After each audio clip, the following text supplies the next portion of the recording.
Cari produk ANB Store, kaos, merchandise, atau buku. Silakan kunjungi anbstore.id, Tokopedia dan Shopee di ANB Store ID. Terkait pernyataan yang disampaikan oleh seorang dai yang tadi Bapak sampaikan bahwasanya Allah Subhanahu wa taala menciptakan kita untuk tujuan ibadah, meskipun Allah tidak butuh ibadah kita. Poin ini benar. Karena Allah tidak butuh ibadah hambanya. Allah tidak membutuhkan ibadah hambanya. Sehingga Allah ciptakan hamba untuk nanti agar hamba beribadah, bukan berarti karena Allah butuh ibadah hamba. Berbeda dengan kita ya. Kita membuat meja karena kita butuh meja ini. Kita buat kursi karena kita butuh kursi ini.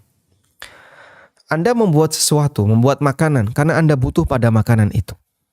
Tapi Allah menciptakan makhluk dalam posisi Allah tidak butuh makhluk. Karena Dia zat yang maha sempurna. Namun Allah ciptakan makhluk. Hikmahnya berjalan. Dan bagian dari hikmah Allah Subhanahu wa taala, setiap aktivitas itu ada konsekuensi. Bagian dari hikmah Allah, setiap aktivitas ada konsekuensi. Sehingga keberadaan makhluk ini diciptakan. Lalu mereka berlaku hikmah Allah. Aktivitas ada konsekuensinya. Di saat itulah ada perintah dan ada larangan. Siapa yang menjalankan perintah akan mendapatkan konsekuensi. Dapat pahala atau dapat balasan yang baik dan sebaliknya. Siapa yang meninggalkan atau melanggar larangan ada konsekuensinya. Tayyib. Karena itu dalam kacamata makhluk, dilihat dari sudut pandang makhluk. Saat makhluk itu beribadah, hakikatnya karena dia butuh untuk mendapatkan kasih sayang Allah. Yaitu dia butuh surga, agar dia nanti bisa selamat di akhirat dan seterusnya. Dan prinsip ini yang Allah tegaskan dalam Al-Quran. In ahsantum ahsantum li anfusikum. Apabila kalian berbuat baik, hakikatnya kalian berbuat baik untuk diri kalian. Sebab Allah tidak butuh ibadah kita. Dalam sebuah hadis qudsi yang sering kita singgung, Nabi SAW bersabda, Allah berfirman, Ya ibadi, law anna awwalakum wa akhirakum wa insakum wa jinnakum kanu ala atqa qalbi rajulin wahidin minkum. Wahai para hambaku, andaikan makhluk pertama sampai yang terakhir, jin dan manusia, mereka menjadi makhluk yang paling bertakwa di antara kalian, hatinya paling bertakwa. Andaikan kita semua jadi seperti Nabi Muhammad SAW. Apa kata Allah? Ma zada dzalika fi mulki syai'a. Sepeser pun itu tidak menambah kerajaanku. Sebaliknya ketika seluruh manusia durhaka, sepeser pun itu tidak mengurangi kerajaan Allah.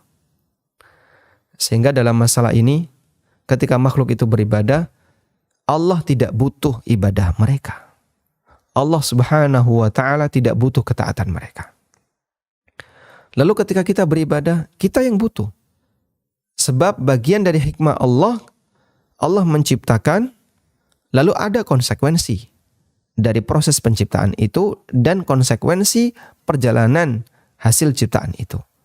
Di mana setiap kebaikan ada balasannya dan keburukan ada balasannya.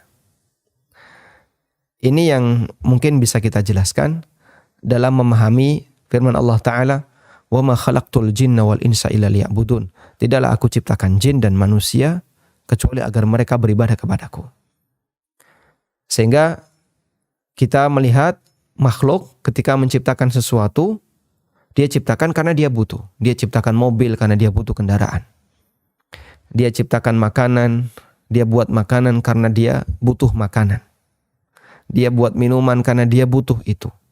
Tapi Allah Ta'ala ketika menciptakan sesuatu, sepeser pun dia tidak butuh dengan apa yang dia ciptakan. Namun Allah perintahkan kita untuk beribadah, karena konsekuensi ketika kita sudah tercipta, bahwasanya pada saat kita melakukan ketaatan, nanti ada konsekuensi balasan. Saat kita melakukan keburukan juga ada konsekuensi balasan. Wallahu a'lam.